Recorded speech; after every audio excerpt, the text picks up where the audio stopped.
Return मिलता है। जब कंपनी को प्रॉफिट होता है तो कंपनी के शेयर होल्डर होने के नाते आपको भी इसमें हिस्सेदारी मिलती है। हमें यह बात हमेशा याद रखना चाहिए कि स्टॉक मार्केट में प्रॉफिटेबल होने के लिए अच्छे शेयर के साथ लंबे समय तक बने रहना ज़रूरी होता है। What is falcon method? Falcon method हमें बताता है कि कंपनियों की पूरी रिसर्च करने के बाद एक बार जब बेस्ट कंपनी सेलेक्ट कर लेते हैं तो उसे अपने पास लंबे समय तक होल्ड करके रखो। यही स्टॉक मार्केट में सफलता का मूल मंत्र है। इंडियन स्टॉक मार्केट में 5000 से ज़्यादा कंपनियां लिस्टेड है। ऐसे में सवाल यह आता है कि किस कंपनी में इन्वेस्ट करें। इसका जवाब हमें फैल्कन मेथड से मिलता है। फैल्कन मेथड कहता है कि किसी कंपनी का शेयर खरीदने से पहले यह जानना ज़रूरी है कि कंपनी कैसे काम करती है। जब हम एक कंपनी को फाइनेंशियल रूप से देखते हैं तो हमें इसे एक ब्लैक बॉक्स की तरह समझने की ज़रूरत है। एक इन्वेस्टर होने के कारण यह आपके लिए पॉसिबल नहीं है। आप यह जान पाओगे कि कंपनी के अंदर क्या चल रहा है, लेकिन आपको कंपनी के बाहर क्या चल रहा है इसके लिए आपको इनपुट पाइप और आउटपुट पाइप को समझने की ज़रूरत है जो ब्लैक बॉक्स से जुड़े हुए हैं।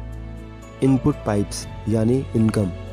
ब्लैक बॉक्स के एक तरफ इनपुट पाइप्स मींस इनकम है, दूसरी तरफ आउटपुट पाइप्स मींस एक्सपेंसेस हैं। इनपुट पाइप्स में सबसे पहला पाइप रेवेन्यू का मिलता है। यह वह इनकम है जो कंपनी को अपने प्रोडक्ट्स और सर्विसेज के माध्यम से अपने ग्राहकों से मिलती है।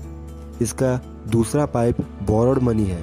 यह वह पैसा है जो कंपनी ने अपने बिजनेस को एक्सपेंड करने के लिए या फिर चलाने के लिए बैंक से लोन के रूप में लिया हुआ है। तीसरा पाइप इक्विटी सेल्स है।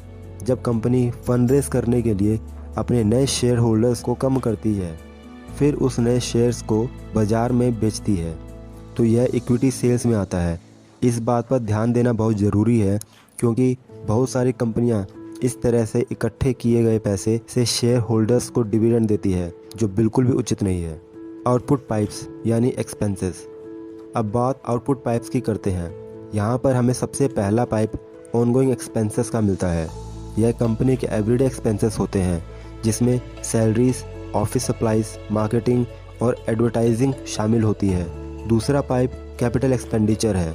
यह वह एक्सपेंसेस हैं जो उन चीज़ों को खरीदने में लगाए जाते हैं जिनकी यूज़फुल लाइफ 1 साल से ज़्यादा हो सकती है, जैसे कंप्यूटर्स, मशीनरी और बिल्डिंग्स। तीसरा पाइप एक्विजिशन। यह वह एक्सपेंस है जब कंपनी अपनी ग्रोथ के लिए दूसरी कंपनियों को परचेज करती है। चौथा पाइप पेमेंट ऑफ डेब्ट्स का होता है, जो फॉरवर्ड मनी कंपनी के इनपुट पाइप में शो होता है, जिसे कंपनी को इंटरेस्ट के साथ चुकाना पड़ता है। इसलिए इस पाइप से हमें यह पता चलता है कि कंपनी अपने कर्ज को चुकाने के लिए कितना भुगतान करती है। पांचवा पाइप टैक्सेस का होता है। यह वह एक्सपेंस है जो कंपनी को टैक्स के रूप में सरकार को पे करना होता है। छठा पाइप प्रॉफिट्स का होता है। इस पाइप में हमें यह पता चलता है कि कंपनी अपने प्रॉफिट का उपयोग किस प्रकार करती है। इस पाइप के अंदर हमें 3 प्रकार के सब पाइप मिलते हैं जिनसे पैसा बाहर आता है, जिनमें पहला डिविडेंड्स है। जब कंपनी अपने प्रॉफिट में से कुछ भाग अपने शेयर होल्डर्स को देती है, उसे डिविडेंड कहा जाता है।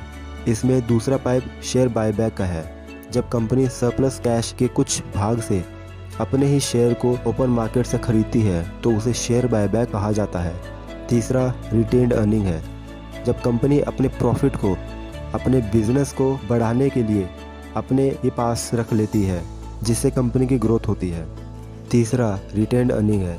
जब कंपनी अपने प्रॉफिट को अपने बिजनेस को बढ़ाने के लिए अपने ही पास रख लेती है, जिससे कंपनी की ग्रोथ होती है।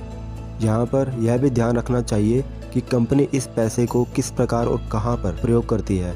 वह कंपनी अपने शेयर होल्डर्स को अच्छा रिटर्न जनरेट करके देती है, जिसके इनकम पाइप से ज़्यादा इनकम अंदर आ रही हो, वही आउटपुट पाइप से कम पैसा बाहर जा रहा हो।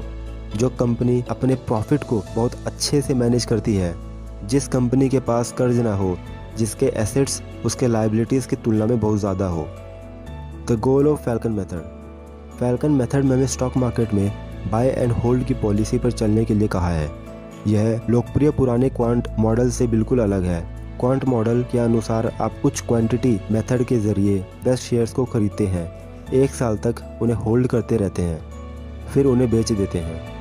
फिर से अपनी रिसर्च कर